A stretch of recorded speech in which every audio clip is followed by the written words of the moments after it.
Welcome to What a Creep, the show with Margot Donahue and Sonia Mansfield talking about creeps from the past to the present.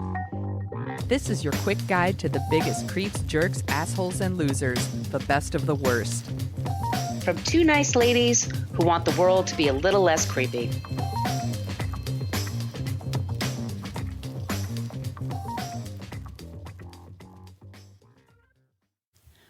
Welcome back to What a Creep. This is Margot Donahue, and my cohort in creepitude, as always, is the amazing Sonia Mansfield. Hey, Sonia. Hello, my friend. Hello, my friend. We are the show that talks about creeps from the past to the present. We're talking about a creep today who, yikes, he has quite a career behind him. He's another comedy creep. We've had a few of those comedy creeps. They have dark sides. They certainly do, don't they? Those that make us laugh. Certainly. So we'll get to that.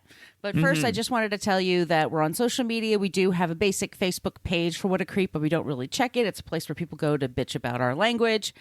We use salty language in this program because we're grown-ups. If you don't like that, please check out another show. We do have a private Facebook group. Please remember, you do have to answer 3 questions. One of them being, are you going to follow the rules of the engagement? And then come on in. We're a nice group of people, but we're trying to keep the assholes out, but have a great time. I'm really proud of our Facebook group. They're really wonderful people. They're good listeners. We love them. They're a goddamn delight. A goddamn delight. We're on Twitter at CreepPod because somebody had What a Creep for 10 years and never used it. Creep. We're also on Instagram at What a Creep Podcast. We also have an old-timey email, whatacreeppodcast@gmail.com. You can go there to send us your ideas for creeps and non-creeps. And also, if you would like some stickers, for whatever reason, you put them on your laptop or whatever, we will drop them in the mail to you wherever you are.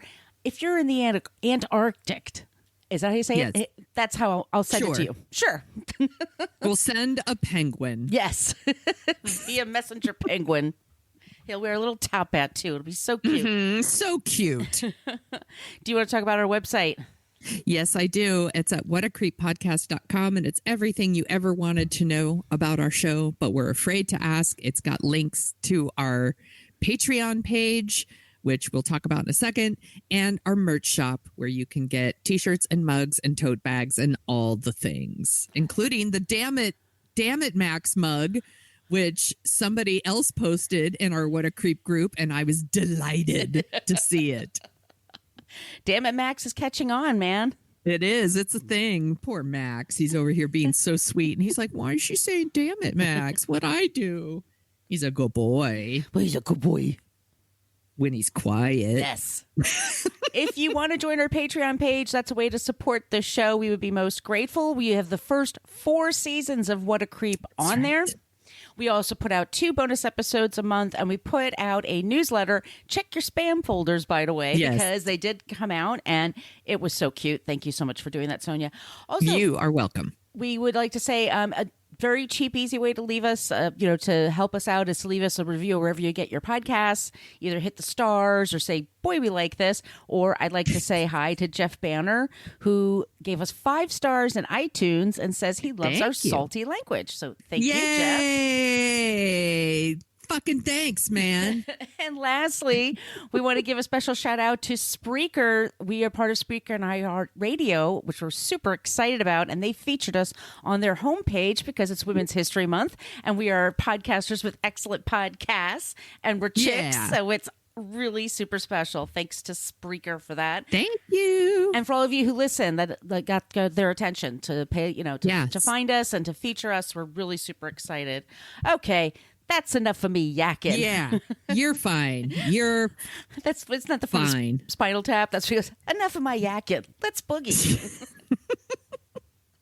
You're a nice lady. Hello, nice lady. Hey, ladies. That's my Jerry Lewis impression, in case you're aware. Hello, nice lady. Hello, ladies. We did cover Jerry Lee Lewis in the past, so it could be the name that's problematic. Yes, it is a little different, this one, but he did not marry his 13-year-old cousin, as far as I know, in my research. So very different Jerry Lewis here. Well, if you know a Jerry Lewis in your life and they're not creeps, let us know. Please tell them we don't mean them. Yeah, we don't want to lump all the Jerry Lewises in together. Has to be good ones, right? Yes. So I'm going to list my sources here. The Hollywood Reporter, People Magazine. I love me some People Magazine. The Sun, the New York Times Obit, Vanity Fair. Big shout out to Vanity Fair in this, because they're the ones that shot him back up to the top of the list. Washington Post, and of course, always Britannica and Wikipedia. So Jerry Lewis was a comedian, actor, director whose goofy, hyperactive comic style made him very popular, like one of the most popular performers of the 50s and 60s. He performed in nightclubs, on TV, and in movies, of course. You might also know him from Jerry's Kids. He hosted the Muscular Dystrophy Association telethon that was on Labor Day weekends from 1966 to 2014, and it raised millions of dollars for this. So yes, he did do some good things, but he was also a difficult, cruel, and insecure egomaniac who couldn't keep it in his pants. He was a sexist creep who sexually harassed and assaulted many of his female co-stars. Asshole. He's a total asshole. So let's start at the beginning. Jerry Lewis was born Joseph Leavitch on March 16th, 1926 in Newark, New Jersey. His father was Daniel. He was Daniel Leavitch, obviously, master of ceremonies and a vaudeville star. Oh, makes sense. Who performed under the stage name Danny Lewis.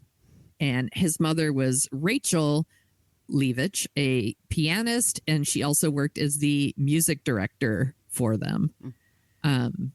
Jerry Lewis grew up in a vaudeville family, obviously. He started performing at age 5. By age 12, he had his own comedy act in which he mimed to records. And I was like, dude would have been killing it on Lip Sync Battle.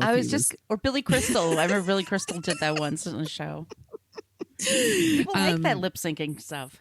They super do. They do. And, I watch clips clips cross my path every once in a while, and they're funny. Would I watch a show about it? No, but I enjoy the clips. It's fine. But if that's your thing, good for you. Because his family did a vaudeville show, he was bounced around from relatives a lot. He wasn't always traveling with them. He claims he lost his virginity at age 12 to a stripper who performed with a snake. Oh, yeah. I assume he means performed in a show with a snake, not performed a sex act on him with the snake. He dropped out of high school to perform in New York City theaters. He also did burlesque shows and nightclubs. And he first met singer Dean Martin in 1944. And 2 years later, they were officially a team. At this point, Jerry Lewis was 20 years old. He's just, a legal adult, but still just pretty young. Yeah. And they were total opposites. If you know anything about Jerry Lewis and Dean Martin, Martin is super suave and he's smooth and he sings, and Jerry Lewis is hey ladies, blah, and he runs around. Whackity really schmackity. Yeah. And then, they then come together at the end of the show, and it's a big extravaganza at the end. And they were just getting rave reviews wherever they performed. They were packing them in Atlantic City, in New York's Copacabana Club, at the Copacabana. And this led to an offer, led to a picture deal with Paramount. And Jerry Lewis and Dean Martin made 17 movies in 8 years. Oh my God, together. That's a lot. That's a lot of movies. A lot. Most people make a movie a year, maybe. That's a shit ton of movies. Some of them are The Stooge, Scared Stiff, Living It Up, Hollywood or Bust. I've never seen any. the truth is, I don't watch a lot of Jerry Lewis movies because I've always thought he was a creep. And Dean Martin, I know who these people are, but to me, Dean Martin was the dude from Cannonball Run. So I'm old, but I'm not that old that I grew up listening to Dean Martin. And these movies were hugely successful. They made so much money. And they were just a very successful duo, but they weren't getting along. Like, Martin started to feel that Jerry Lewis was like he had too much control on their act. And he started talking about like, I want to do my own thing. Like maybe I'm going to go solo again. And he actually like said to Lewis, like, you're nothing but a dollar sign to me. Oh God. Yeah. Damn. That's cold. And Jerry Lewis, he kind of idolized Dean Martin. And so he felt like betrayed and they stopped speaking. They did one more show at the Copacabana, like 10 years exactly after they had first taken the stage together. So they did one more show, and that was 1956. And Martin was not wrong for thinking that Jerry is because he's a control freak. Right. And he was like taking everything over, and he's a perfectionist. He really was showing signs of obsessive compulsive disorder. Yeah, I know. Isn't that crazy, y'all? Damn it, Toby and Max. Damn. Even Toby got in on that one. Sorry, y'all. So I'm not saying Jerry Lewis is a creep because of his obsessive compulsive disorder. Of course not. Yes, but I'm just throwing it out there. It's hard to deal with somebody who has control issues. For and sure. they might, because they start micromanaging you, and it's just, you're talking about two very creative people. And Dean Martin's like he's a good actor. He doesn't need this guy. He's got, when you don't need the other person, it's really annoying. And they were super successful without each other too. Like Dean Martin went on to do lots of TV shows, lots of his own nightclub shows. He was in Rio Bravo, which I watched with my dad last year or the year before, I forget. And he's real good in it. Like he's a good actor. He was great. For sure. And I like those 60 specials. You can see them on YouTube. They're freaking hilarious. Yeah. Yeah. So Jerry Lewis was kind of obsessive compulsive. Like he would do things like he would change his socks several times a day. He refused to wear the same pair more than once. Oh boy. He would carry cash in hundreds and fifties, and they had to be like folded once, and he kept them in a rubber band, and they were arranged consecutively by serial numbers. He needs help. He needed help. Yeah. That's miserable. I like to face my money all the same way. That's like old movie theater shit. I was a retail rat. I didn't care where the money faced. I used to drive people crazy. I could count without doing that. I couldn't stand it. I know. When I would take over the box office for someone and the money wasn't all faced the right way, I'm like, what are you, an animal? I know. I used to get yelled at by my manager. And I was like, it's the same money. It does. I just don't see it. I'm not a perfectionist either. So there's just certain things I don't. Yes. It's not like I don't have I just don't have empathy for it. I can't. I try though. I try to, because that sounds to me miserable. Like if you. For sure. He probably thought like the world was going to fall apart. If baseball players could be like that too, right? They could be very superstitious. They're very superstitious. Yeah. Yes. So he had that going for him, and he also around this, after he split with Dean Martin, this would be 1965. He was doing this like cartwheel off a piano, and he landed on his back. Oh, no. And this, real bad.